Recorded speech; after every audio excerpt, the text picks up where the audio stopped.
ইসলামের ইতিহাসের সবচাইতে মর্মান্তিক যুদ্ধ হচ্ছে মুতার, সবচেয়ে মর্মান্তিক। বদর, উহুদ, খন্দক, খায়বার যত যুদ্ধ আছে এগুলো যুদ্ধ অনেক বড় মাপের। মুতার যুদ্ধের প্রেক্ষাপট এবং সিচুয়েশনটা সম্পূর্ণ ডিফারেন্ট। এখানে আপনাদেরকে আমি তিনজন শ্রেষ্ঠ বীরের মহাকাব্য শোনাচ্ছি। কয়জন? তিনজন শ্রেষ্ঠ বীর পুরুষের মহাকাব্য। নবী সাল্লাল্লাহু আলাইহি সাল্লাম একজন সাহাবীকে পাঠালেন, তার নাম হচ্ছে হারিস বিন উবাইদা। কি নাম বলেন? হারিস বিন উবাইদা, তুমি এই চিঠিটা নিয়ে যাও। এটা তো মদিনা রাষ্ট্র কায়েম হওয়ার পরের কথা, একদম নবম হিজরতের 8ম বছরের দিকের কথা আর কি। তখন ততদিন হুদাইবিয়ার সন্ধিও হয়ে গেছে এবং কাজা উমরা আদায় হয়ে গেছে এবং খায়বার যুদ্ধ জয় হয়ে গেছে। খায়বারের পরের কথা এটা। হারিস বিন উবাইদা, তুমি এই চিঠিটা নিয়ে যাও, ওই রোমকদের কাছে যাবো। তখন তো সুপার পাওয়ার দুইটা, রোমানরা এবং পার্সিয়ানরা। তো এখনকার ওই যে এই কন্টিনেন্টের ন্যাটো আর ওই কন্টিনেন্টের চায়না, রাশিয়ার মতো যেতে পারতেছে। তো সে গেল ওখানে। সুরাহবিল আল গাসসানি একজন শাসক ছিলেন ওইখানকার সিরিয়ার। তো সে ওই চিঠিটা দেখে বলতেছে যে আচ্ছা ঠিক আছে, বসো, দেখি কি করা যায়। চিঠিতে লিখে আছে ইসলাম কবুল করেন, আল্লাহ পাক শান্তি বর্ষণ করবেন, আসলিম তাসলিম। ওই যে নবী সাল্লাল্লাহু আলাইহি ওয়াসাল্লাম চিঠি আছে না একটা রাষ্ট্রপ্রধানদের কাছে, সে চিঠি পড়ে উদ্ধত আচরণ। আমি এখানকার আমির, আমাকে ওই মক্কার মেষপালকরা চিঠি পাঠায়। তো কে চিঠি নিয়ে আসছে? যে হারিস বিন উবাইদা। আচ্ছা, ওকে বসো। হারিস বিন উবাইদা রাদিয়াল্লাহু আনহুকে রাষ্ট্রদূত, কিন্তু তিনি রাষ্ট্রদূতকে তারা নির্মমভাবে হত্যা করল। কথা বুঝতে পারছেন? এবার নবী সাল্লাল্লাহু আলাইহি ওয়াসাল্লামের কাছে খবর যখন আসছে রাষ্ট্রদূতকে হত্যা করেছে, আমার সাহাবীকে।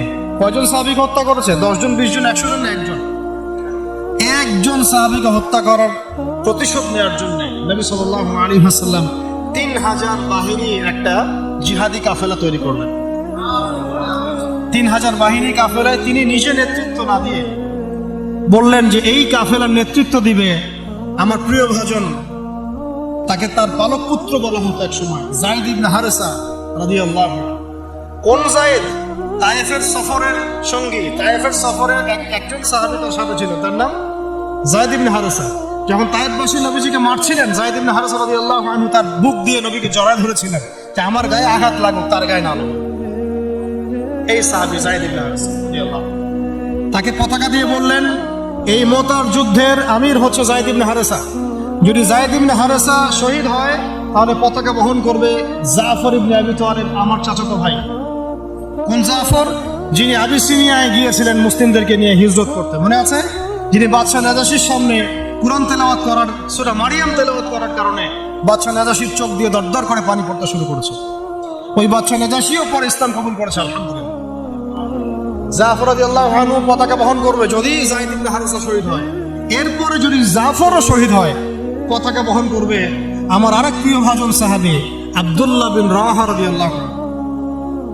আব্দুল্লাহ বিন রাওয়াহা রাদিয়াল্লাহু, যাকে যে কোনো মুহূর্তে যদি বলতেন ইসলাম নিয়ে একটা শের বলেন, একটা কবিতা বলেন, ইনস্ট্যান্ট তিনি শের বলে ফেলতে পারতেন। এত সুন্দর, এত উন্নত কাব্য প্রতিভা ছিল তার মধ্যে। এই নষ্ট সংস্কৃতি না, তাদের সংস্কৃতি ছিল একেবারে খাঁটি তাওহীদের সংস্কৃতি। এমনকি কাবা তাওয়াফ করছেন যিনি, তখন কাবা তাওয়াফ করছেন বিদায় কাজা উমরা আদায় করার সময় নবীর সামনে তিনি ঘুরছেন এবং আবৃত্তি করছিলেন একটা কবিতা কাফেরদেরকে আঘাত করার জন্য। এই কাফেররা, দেখো তোমরা যাকে বের করে দিয়েছিলে তিনি আজকে সসম্মানে এখানে ঘুরতেছে। ওমর রাদিয়াল্লাহু আনহু বলছিলেন যে কাবা তাওয়াফ করার সময় তুমি এগুলো বলছো? নবীজি বলেন ওকে ছেড়ে দাও, সে এমন বাক্য তিলাওয়াত করতেছে, এমন বাক্য সে চয়ন করেছে যেগুলো কাফেরের অন্তরে বর্ষার চাইতেও বেশি বিদ্ধ হচ্ছে, তাকে বলতে দাও। এই হলো আব্দুল্লাহ বিন রাওয়াহা রাদিয়াল্লাহু আনহু, নবীজির অত্যন্ত প্রিয় ভাজন সাহাবী। আব্দুল্লাহ বিন রাওয়াহা যদি শহীদ হয় তাহলে তোমরা তোমাদের মধ্য থেকে একজনকে আমির নিযুক্ত করে নিও। সাহাবীরা বুঝে ফেললেন এই সফরে আমরা 3 জনই শহীদ হতে যাচ্ছি, কারণ একটা সফরে কখনো 3 জন আমিরের প্রয়োজন হয় না, হয় না। এবার তারা গেলেন, তারা কখনো আশাও করেন নাই ওখানে যা দেখবেন। ওখানে গিয়ে দেখলেন যে 1,00,000 রোমান সৈন্য সামনে এসে দাঁড়িয়েছে। কত লক্ষ? এবং একেবারে ফুল প্রশিক্ষিত, একদম ফুল আর্ম ফোর্স। আর এর সাথে তাদের সাহায্যকারী দলেও আছে আরো 1,00,000 সৈন্য। এদিকে কতজন? যুদ্ধ হওয়া সম্ভব? আসলে কি সম্ভব? সম্ভব না। এই যুদ্ধ কিন্তু সম্ভব না। আমরা তো আগে সংখ্যা গরিষ্ঠ হওয়ার কথা চিন্তা করি। কোন যুদ্ধে ইসলাম সংখ্যা গরিষ্ঠতা দিয়ে জিতে নাই। ইসলাম জিতেছে ইমানের বদৌলতে, শুধু ইমানের বদৌলতে। আমরা সংখ্যা দিয়ে কখনো বিজয় লাভ করতে পারি নাই। এখন এবার সাহাবীরা মাশওয়ারা করতেছেন রাত্রেবেলা, আমরা কি করব? কালকে যুদ্ধ করব, নাকি মদিনায় ফিরে যাব, নাকি রাসূলকে খবর পাঠাবো, নাকি কোনো বিকল্প ফোর্স নিয়ে আসার ব্যবস্থা করব, কি করব? তখন সাহাবী, ওই যে বললাম আব্দুল্লাহ বিন রাওয়াহা রাদিয়াল্লাহু আনহু দাঁড়ালেন। তরুণ সাহাবী, আপনাদেরকে বলতেছি, তরুণ সাহাবী দাঁড়িয়ে বলছেন যে, হে আমার ভাইয়েরা, আমরা এখানে কি জন্য এসেছি? হয় আমরা এই যুদ্ধ করব, শহীদ হব, না হলে আমরা গাজী হব। আর আপনারা যে বিষয়টাকে ভয় করছেন, আসলে কিন্তু আমরা সেটা পাওয়ার জন্যই এসেছি, তার নাম শাহাদাত। আপনারা যেটাকে ভয় করছেন যে আমরা এখানে গেলে মারা যাব, ওটার জন্যই তো আমরা এত দূরে এসেছি। আমরা গাজী হই অথবা শহীদ হই, আমাদের জন্য আজর আল্লাহর কাছে লেখা থাকে। তো তার এই এমন ঈমানদীপ্ত ছিল ভাষণটা, আমি তো এটা বলতে পারলাম না, আরবিতে তিনি বলেছেন। এতে উৎফুল্ল হয়ে বা ইন্সপায়ার্ড হয়ে সাহাবীরা আর দ্বিতীয়বার ভাবলেন না, ঠিক আছে কালকে যুদ্ধ। এবার পরের দিন যুদ্ধ শুরু হল। এটা কি সম্ভব যুদ্ধ? প্রথমে যায়েদ ইবনে হারসা রাদিয়াল্লাহু আনহু পতাকা নিয়ে ঘোড়া ছুটায় আগায় যাচ্ছেন, এবং একটা আঘাতও পিছন থেকে করার সাহস হচ্ছে না তাদের। সব আঘাত তারা সামন থেকে করছেন। এক পর্যায়ে যায়েদ রাদিয়াল্লাহু আনহুর এই গায়ের মধ্যে তারা বর্ষা নিক্ষেপ করে। বর্ষা তো আগেকার বড় বড় বললাম বর্ষা ছিল, এমনি একটা বর্ষা তার গায়ে যখন লাগে তিনি পড়ে যান, এবং এই অবস্থায় আস্তে আস্তে তার শাহাদাত হয়। পতাকা পড়তে দেন নাই, পতাকা নিয়ে নিয়েছেন জাফর ইবনে আবি তালিব রাদিয়াল্লাহু আনহু হাতে। এবং জাফর রাদিয়াল্লাহু আনহু যুদ্ধ করতে থাকেন, এত বীর বিক্রমে যুদ্ধ করতে থাকেন যে এক পর্যায়ে তিনি তার নিজের কালো এবং লাল ডোরাকাটা ঘোড়া ছিল, সেই ঘোড়ার পা নিজেই কেটে ফেলেন, যে আমার যেন পালিয়ে যাওয়ার মন না উঠে পারে, তারা যেন আমার ঘোড়া ইউজ করতে না পারে। সাহাবীরা বলছেন তার শাহাদাতের পরে তার বডির মধ্যে আমরা এরকম 50টা থেকে 60টা এরকম আঘাতের দাগ দেখেছি। একটাও দেহের পিছনে ছিল না, সব সামনে ছিল। যুদ্ধ করতে করতে এক পর্যায়ে তার ডান হাতটা কেটে পড়ে যায়। এরপরে তিনি বাম হাতে পতাকা উঠায় নেন, কাফেররা বাম হাতটাও কেটে ফেলে। এরপরে তিনি বুকের সাথে পতাকাটাকে এইভাবে জড়িয়ে রাখেন, বুকের সাথে পতাকাটাকে এইভাবে জড়িয়ে রাখেন, পতাকা পড়তে দেন নাই। একজন রোমান সৈন্য তাকে আঘাত করে এবং তার দেহটা দ্বিখণ্ডিত হয়ে যায়। এই খবর নবী সাল্লাল্লাহু আলাইহি ওয়াসাল্লাম ওই মদিনায় বসে বসেই পাচ্ছিলেন। তিনি বললেন, এই মাত্র যায়েদ শহীদ হল, এই মাত্র জাফর শহীদ হল। একটু তিনি কান্নার ভাব চলে আসলো। একটু পরে নবীজি হেসে দিলেন। সাহাবীরা বলছেন, আপনি হাসছেন কেন আসলো? তিনি বলছেন যে জাফর এর ডান হাত প্রথমে কেটে গেছে, তারপর বাম হাত কেটে গেছে। আল্লাহ রাব্বুল আলামিন তাকে এই দুইটা কাটা হাতের বিনিময়ে জান্নাতে দুইটা বড় বড় পাখা দিয়েছে। এইটা দিয়ে তিনি জান্নাতে ঘুরে বেড়াচ্ছেন আর ফল খাচ্ছেন। তার নাম হয়ে গেল জাফর আত-তাইয়ার, জাফর আত-তাইয়ার, পাখাওয়াল। এরপরে পতাকা হাতে নিলেন সেই আব্দুল্লাহ বিন রাওয়াহা রাদিয়াল্লাহু আনহু। তিনিও তো বীর বিক্রমে যুদ্ধ করতে লাগলেন। এক পর্যায়ে তিনি একটু কান্না করেছিলেন। সাহাবীরা বলছেন, আপনি কি ভয়ে কান্না করতেছেন?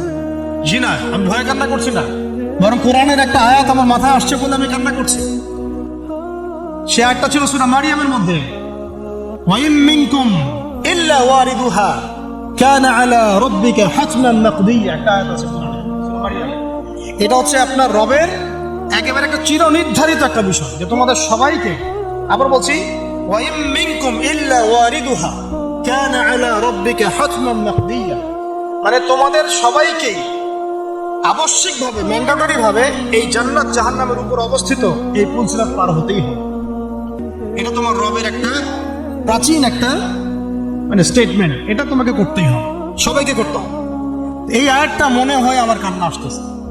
একজন তাকে একটা হাড্ডিওয়ালা গোশত এনে দিয়েছিল, তিনি সেই গোশতটা খাওয়ার জন্য চেষ্টা করছিলেন, তো পরে একটা কামড় দিয়ে ফেলে দিয়েছেন, একটা কামড় দিয়ে ফেলে দিয়েছেন। তারপরে তিনি ছুটলেন যুদ্ধ করার জন্য, এবং ওই সময় একটা কবিতা আবৃত্তি করেছেন, হে আমার মন, হে আমার মন, তোমার নফস হয়তো চাচ্ছে, তুমি হয়তো চাচ্ছ এখান থেকে পালিয়ে যাওয়ার জন্য, জেনে রাখো সামনে তুমি যা দেখছো এর পিছনে আছে জান্নাত। শেষমেশ কি জীবন দেখেন, কি কি ব্যক্তিত্ব, কি ক্যারেক্টার, কেমন গায়রত, কেমন ইজ্জত, কেমন সম্মান, কি জীবন। এরপরে তিনিও শহীদ হলেন, পতাকা হাতে তুলে নিলেন, আল্লাহর বীর খালিদ বিন ওয়ালিদ রাদিয়াল্লাহু আনহু, তাকে পতাকা দেওয়া হয়। তিনি কিন্তু নতুন মুসলিম হয়েছেন। উহুদের যুদ্ধের যে ক্রাইসিস, এটা কিন্তু তার হাতে। কাজা আমরা আদায় করতে গিয়ে নবীজি চিঠি লিখে দিয়েছেন, ছোট্ট করে একটা, একজনের দ্বারা লিখিয়েছেন যে খালিদকে চিঠিটা পৌঁছে দিও। ওখানে লেখা আছে, খালিদ তুমি যদি কাফেরদের পক্ষ অবলম্বন না করে মুসলিমদের পক্ষ নিতা কতই না ভালো। ঠিক আছে, এই একটা লেখা, একটা চিঠি খালিদ রাদিয়াল্লাহু আনহু একবারে কলিজাটা কাঁপায় ফেলছে। তিনি মক্কা থেকে মদিনায় গিয়ে নিজে ইসলাম কবুল করে আসছেন, এবং নবী সাল্লাল্লাহু আলাইহি ওয়াসাল্লাম তাকে কিন্তু আন্ডারস্টিমেট করেন নাই। তার হাতে উল্টা তরোয়াল উঠাই দিয়ে বলছেন যে আজকে থেকে এই তরোয়াল তোমার, এবং তোমার নাম হচ্ছে সাইফুল্লাহ, তুমি আল্লাহর তরবারি। এরপর থেকে তিনি প্রায় 80-90টা যুদ্ধ করেছেন, সবগুলোতে জয়লাভ করেছেন। ওই খালিদ রাদিয়াল্লাহু আনহু পতাকা তুলে নেন মুতার যুদ্ধে। তারপরে সিরাতের মধ্যে আসছে, তিনি বলছেন নিজের ভাষায় যে ওই দিন আমার হাতে 9টা তরোয়াল ভেঙে গেছে। যুদ্ধ করতে করতে করতে করতে ওই দিন আমার হাতে 9টা তরোয়াল ভেঙে গেছে। তিনি ছিলেন যুদ্ধ কৌশলে অত্যন্ত পারদর্শী, ভোটে হাটে কোনো কাজ করতেন, অনেক পারদর্শী। তিনি ডানের সৈন্যকে বামে নিয়ে আসছেন, বামেরটাকে ডানে নিয়ে গেছেন, সামনেটাকে পিছনে নিয়ে আসছেন, পিছনেটাকে সামনে নিয়েছেন। বর্ষা যারা ছিল তাদেরকে পিছনে নিয়ে আসছেন, তীরন্দাজদেরকে সামনে দিয়েছেন, মানে ওদেরকে ভেবা চোখে খাওয়াই দিয়েছেন যে ওরা মনে করতেছে এরা মনে হয় অনেক, হ্যাঁ এরা মনে হয় আরো বিকল্প ফোর্স নিয়ে আসছে মনে হয়। তো ওরা আস্তে আস্তে পিছনের দিকে যাওয়া শুরু করতেছে, আর এদিকে মুসলিমরা একটু একটু করে সেফ জোনে আসার চেষ্টা করতেছে পিছনের দিকে। ওরা ভাবতেছে পিছনের সামনে যদি আগাই হয়তো পিছন থেকে ওরা আরো সৈন্য নিয়ে আসছে, আমাদেরকে আক্রমণ করবে। এই আল্লাহ পাক ভয় চাপাই দিলেন, এরা পালায় চলে গেল। 3000 সৈন্য নিয়ে 2 লক্ষ সৈন্যকে পরাজিত করা হয়েছে। খালিদ রাদিয়াল্লাহু আনহু বললেন আমার হাতে সেই দিন 9টা তরোয়াল ভেঙেছে, আর শেষমেশ ছোট্ট একটা ইয়েমেনি চাকু দিয়ে আমি যুদ্ধ করছি। তারা চিন্তা করেন কত কাফের মারা গেছে, আর মুসলিমদের মধ্যে মাত্র 12 জন সাহাবী শহীদ হয়েছে। মাত্র 12 জনকে তারা মারতে পারছে, বাকিদেরকে মারতে পারে না। এইগুলো হচ্ছে মহাকাব্য, জাজল্যমান মহাকাব্য, যেগুলো আমাদের এই প্রজন্মকে জানানো উচিত এবং আপনাদের মাথায় থাকা উচিত। প্রত্যেকটা সংগ্রাম, প্রত্যেকটা বিপ্লব, প্রত্যেকটা অভ্যুত্থানের পিছনে যেন থাকে আল্লাহর সন্তুষ্টি, আল্লাহর দিন কায়েমের চেষ্টা, আল্লাহর দিনের খেদমতের চেষ্টা এবং ইনসাফ প্রতিষ্ঠার চেষ্টা।